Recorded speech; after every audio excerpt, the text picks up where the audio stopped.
Hello Sagittarius. This is Inspire 2016 with your weekly tarot reading for the week commencing the 19th of September until the 26th of September 2022.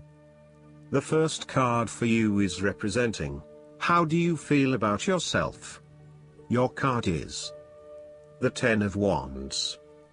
There would be the completion of a cycle after a period of struggle. You are finally reaping your rewards after investing a lot of hard work and effort. You have fulfilled a creative venture, realized a dream or accomplished a major goal, and now must deal with the consequences of that fulfillment. However, even with the achievement of your goal, there comes with it great responsibilities and commitments.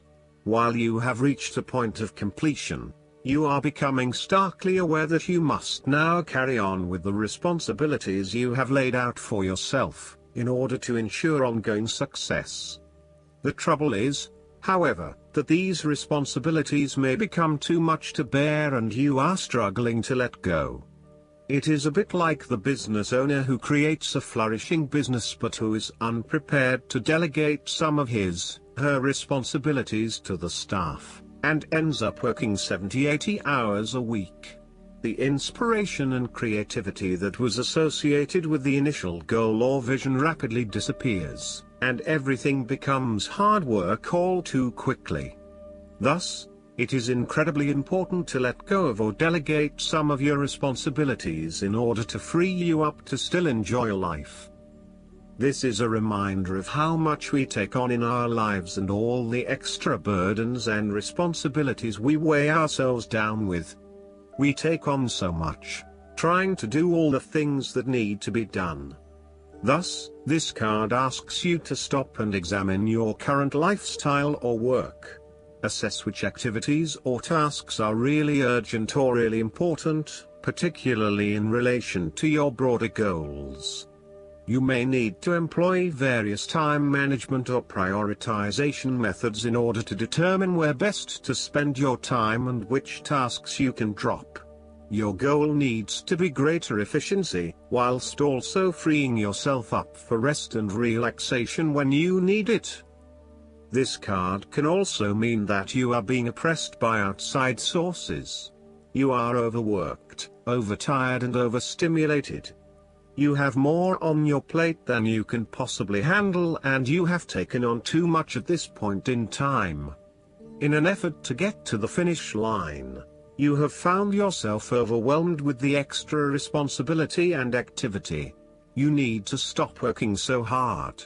If you cannot stop, then conserve your energy and pace yourself.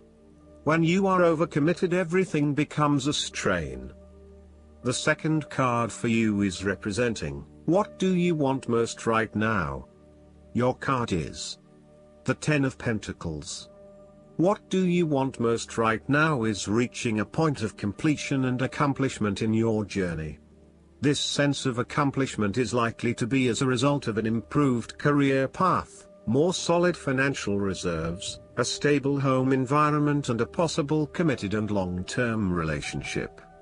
This is one of those cards that shows that everything will eventually come together in a wonderful way and you will feel highly successful and proud of everything you have achieved. You will also feel compelled to share this success with others to ensure that they are also well cared for.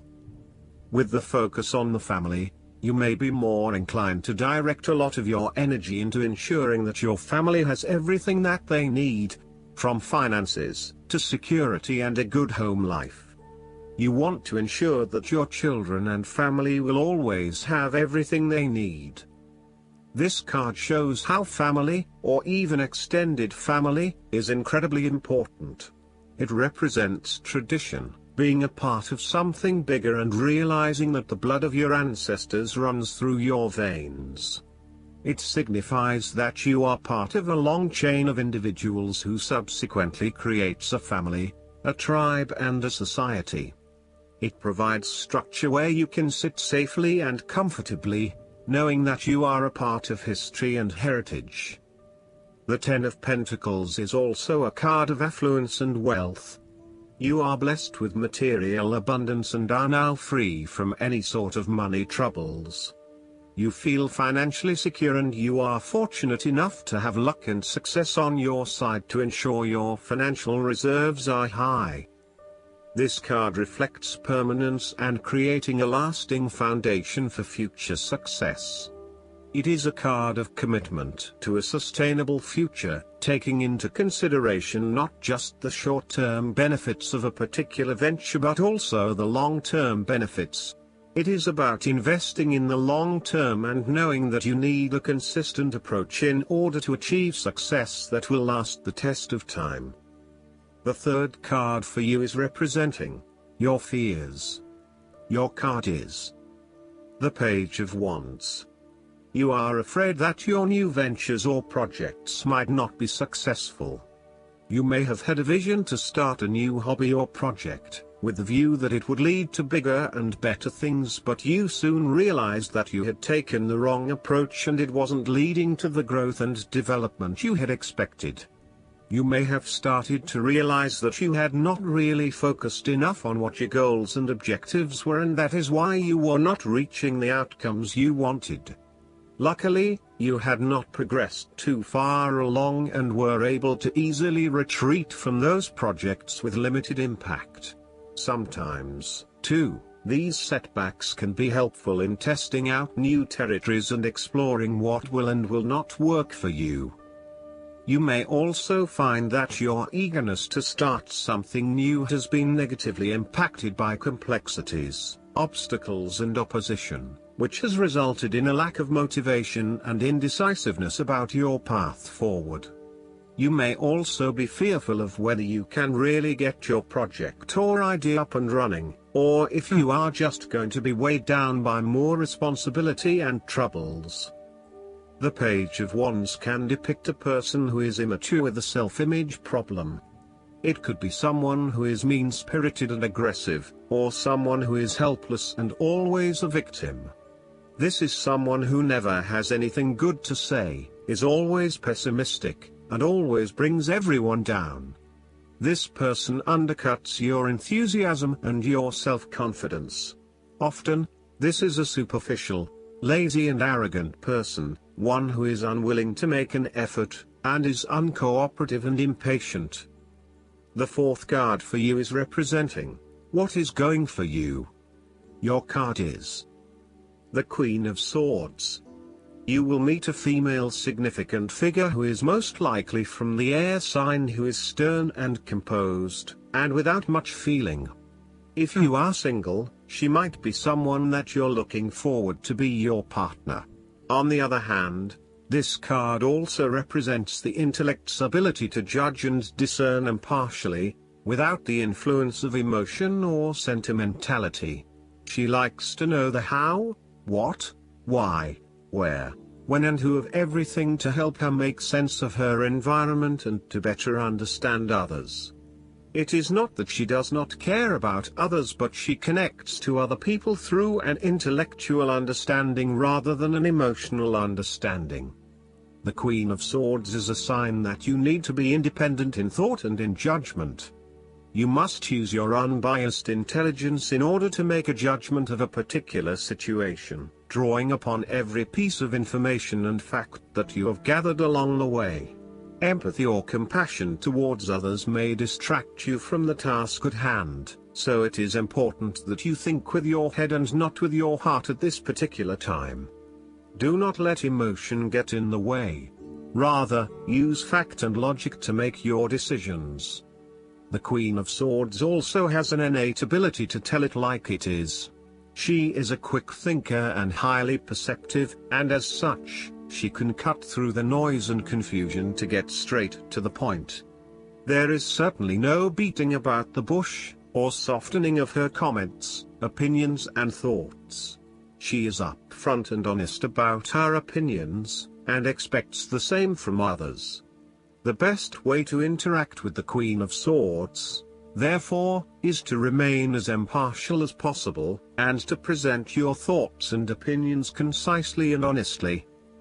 The fifth card for you is representing what is going against you.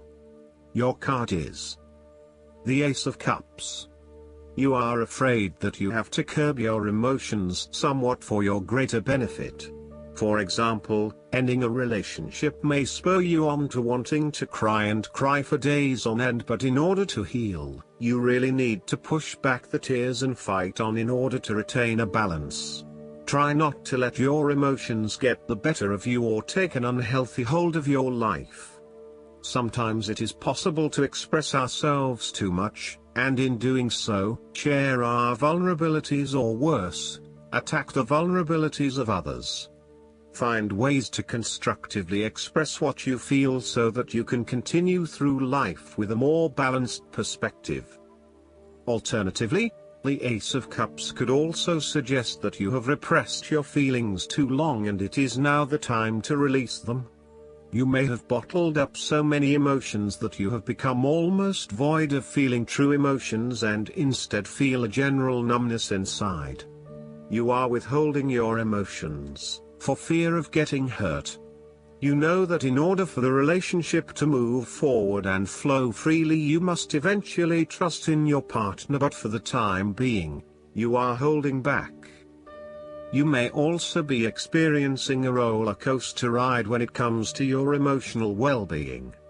There are so many ups and downs in your life that sometimes you do not know if you are coming or going. Life has become emotionally exhausting and now your energy is running out. You need to look after your emotional health.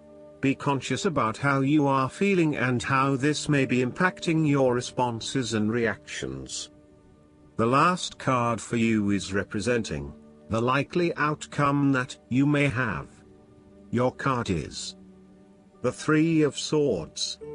You might be feeling lonely, heartbreak, betrayal, separation and grief. By preparing for this difficult event, the emotional blow can be minimized or even prevented entirely. This is all about release. When you have suffered a major setback or loss, it is a good time to have a good cry, which is all part of the cleansing process. Expressing your sadness and letting it all out will then help you to move on to better times. However, it is also important that you continue to focus on the future path ahead. There can be a risk that you may become overly absorbed in the loss and the surrounding emotions that you lose sight of the need to just let go and move on. The loss becomes your focus rather than the recovery. It is time to accept the loss and then move forward with your life. That said, pain, sorrow and grief are often a necessity in the journey of life. Without pain, there would be no challenge and no lessons learned. Pain can be a great motivator because it encourages you to surmount obstacles and ultimately learn from your mistakes. Each challenge you encounter creates that initial pain, which is inevitably turned into an opportunity to grow stronger and to change the direction of your life as a result of the lessons learned. While the pain may cloud your vision for a certain period, it will eventually allow you to see clearly and to put the past behind you. Though life seems meaningless at the time, recovery can and will occur. It takes faith, self-love, forgiveness and time. Count your blessings. The Three of Swords therefore serves as a reminder that if you can start to see pain as a learning opportunity, life will suddenly become less painful. You need to really get in touch with pain and sorrow. Challenges remain, but once they are no longer perceived as negative or bad, they lose a lot of their impact. This card is therefore encouraging you that you have the ability to conquer any pain that comes your way. Understand how the pain can help you grow. If someone has betrayed you and you do not think you can never love again, challenge that belief. Do not be surprised when your heart emerges from darkness, capable of loving even more than before. Last but not least, the guidance card for you is the Rainbow Prince. When the Rainbow Prince appears as your ally, he reminds you about the law of compensation and the law of receiving. After the rainstorm you've endured on your journey, The Rainbow Prince brings you a pot of gold, which is the result of your using all the elements of your inner light and reaching into the sky until you touch the material realm from one end to the other. This isn't always an easy process, and hard work must be rewarded by compensation. When you align yourself with the energy of giving the highest value, your compensation is inherent in the act itself. But the message here is more than that. The Rainbow Prince says to keep your sights on the sky after the rainstorms that may have upset your life. Follow your bliss to the pot of gold waiting for you. Perseverance pays off, and your reward will be greater than you can imagine. I hope that you enjoy everything, and if you like the reading, just please click subscribe and you will get instant notifications every time we publish a new video right to your YouTube. Thanks.